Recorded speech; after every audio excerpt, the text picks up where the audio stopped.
So, last night, one of my students did her final presentation assignment for my online course. She is a recovering alcoholic who is now sober.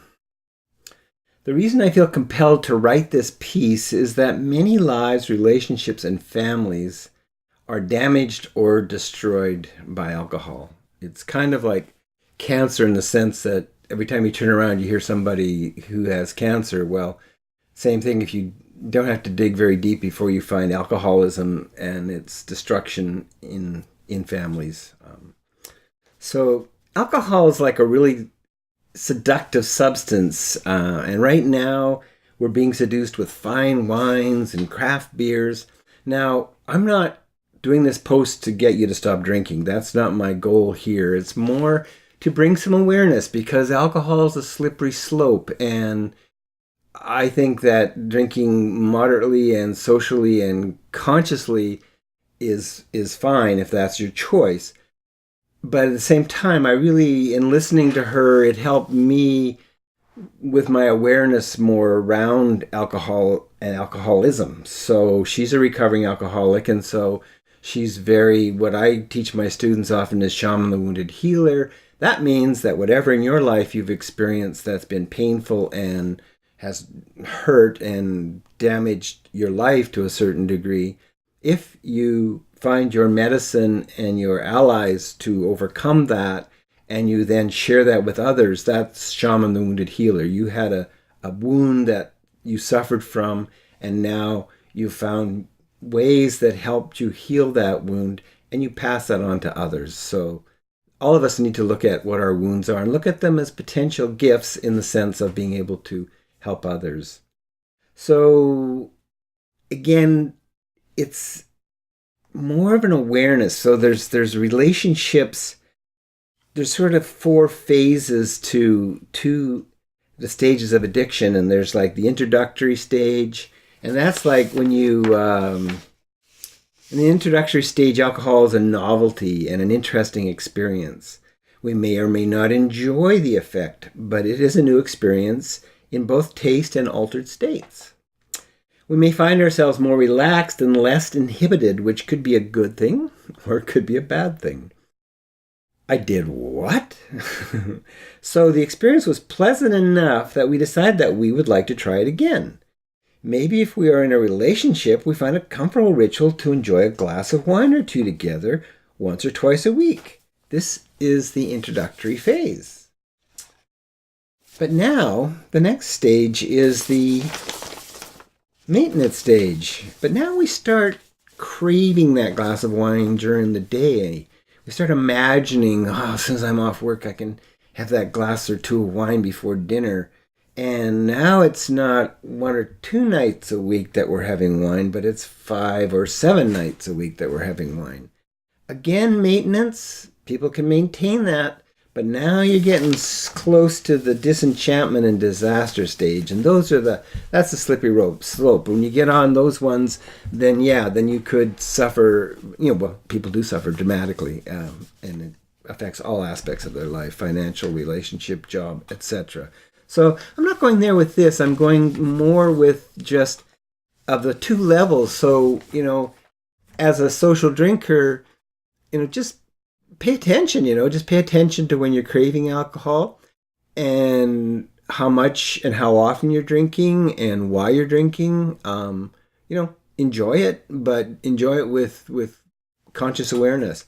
But along with that, too, is she went into herbal supplements and things that we could do with it. I've got a slide here of some of the damages that alcohol does to the body, and I think it's good to know that because it basically, in Ayurveda, they teach quantity changes quality. So something that's, good for you or okay for you under a certain amount becomes the total opposite. You can die from drinking too much water, but you can definitely die from drinking too much alcohol. So, this is just a little bit of an awareness thing of, how the alcohol is being processed in their body, because it's something that, in nature, we don't have in that kind of concentration. It's something that we make.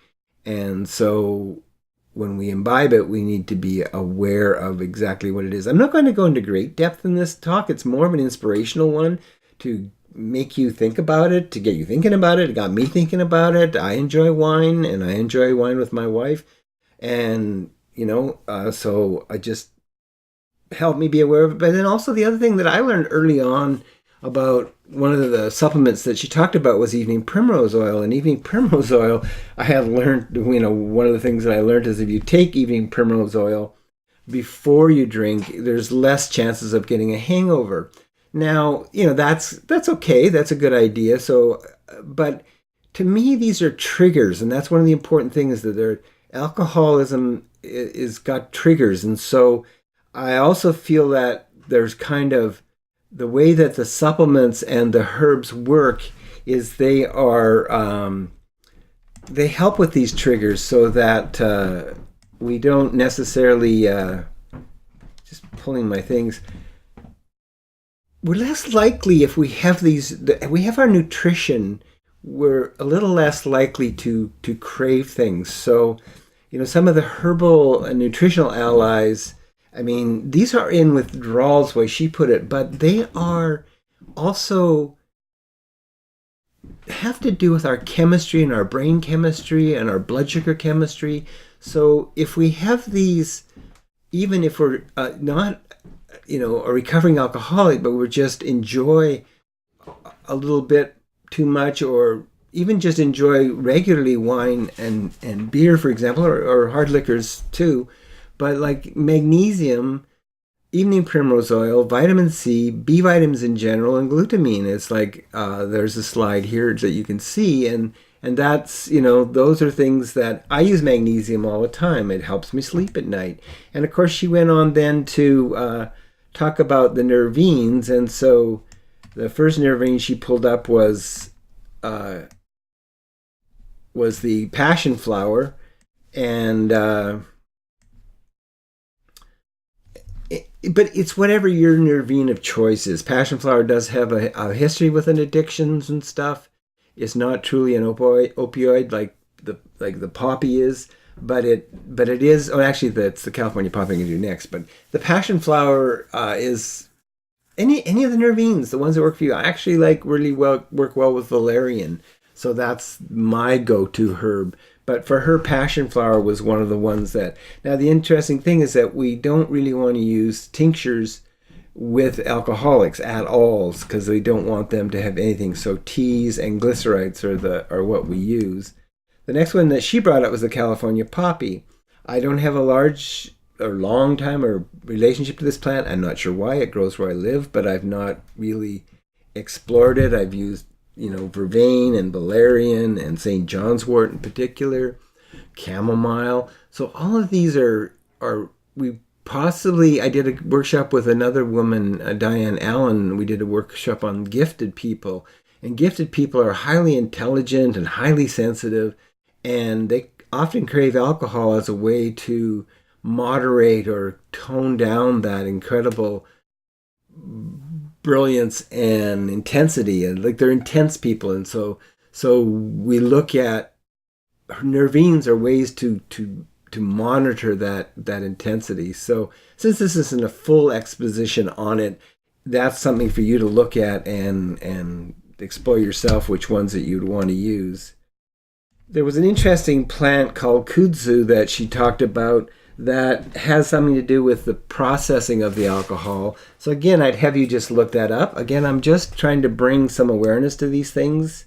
Labrador tea, which is very interesting, and I grew up in the Vancouver area and I teach over there sometimes. I live between Vancouver and Victoria now on Pender Island, but Labrador tea is, and you look at it, it's related to alcohol, and so that's a tea that she enjoys drinking, and it has some counter effects, so you have to drink it in moderation, but she finds it's a herb that really she resonates with, and we call those herbal allies. So they're important to find your allies in your relationship with something like alcohol.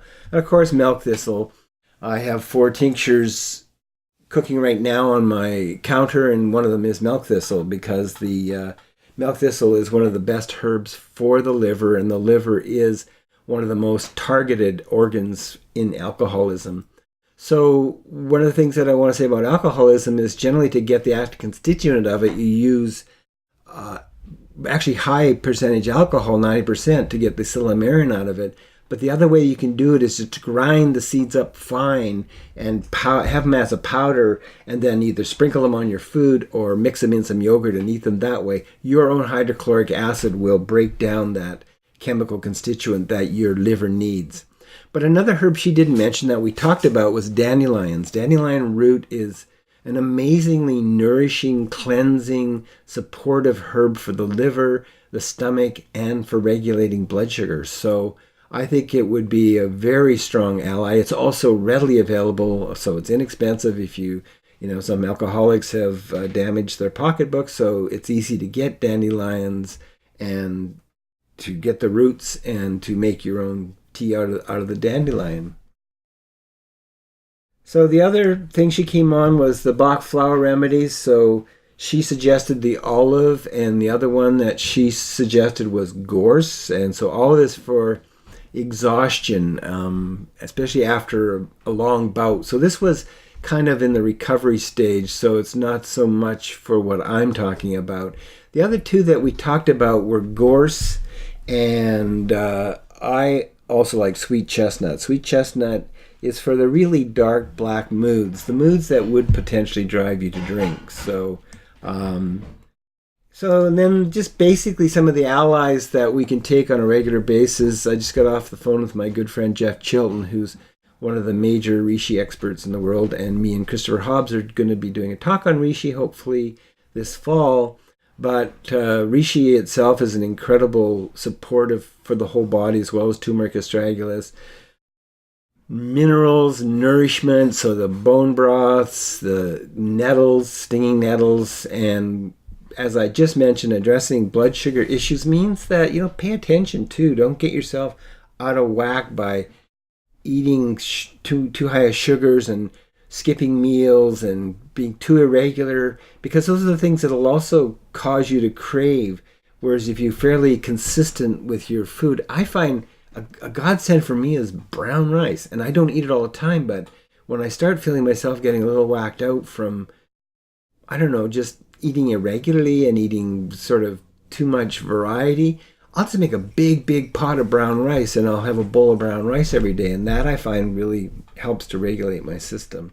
So anyways, I was really inspired by her talk, and I just wanted to share it with you.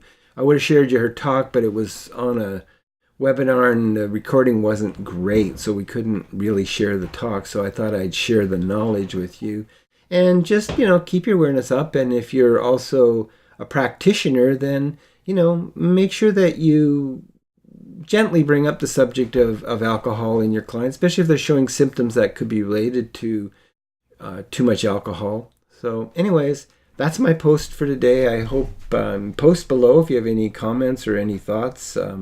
Any other good things, like I just learned that with the evening primrose oil, I recommend the product Herbal. I did a fair amount of research on primrose oils, and not all of them are the same. So Herbal was the one that they did a lot of the research on. That same with reishi.